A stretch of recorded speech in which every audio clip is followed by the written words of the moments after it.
Adele net worth. Adele is an extremely popular and successful British singer-songwriter who has a net worth of $125 million. Adele is one of the highest-paid musicians in the world today thanks to smash hits such as Rolling in the Deep and Set Fire to the Rain. In 2012 alone, Adele earned more than $32 million, before taxes. She earned roughly the same in 2013 and 2014. A singer-songwriter known for her blues and jazz-influenced style, Adele burst onto the music scene at the age of 19, and has since gone on to win numerous Grammy and Brit Awards. As of this writing, Adele has earned hundreds of awards and broken dozens of music records.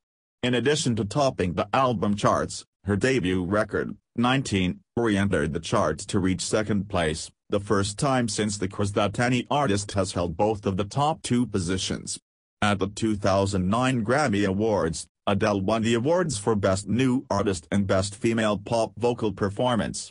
Her second album, 21, helped Adele earn 6 Grammy Awards in 2012 including Album of the Year, equaling the record for most Grammy Awards won by a female artist in one night.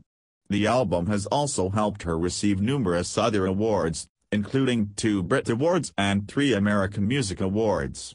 The album has been certified 15 times platinum in the UK. In the US, the album has held the top position longer than any other album since 1985. The success of 21 earned Adele numerous mentions in the Guinness Book of World Records. On June 29, 2012, Adele announced that she is pregnant with her first child with boyfriend,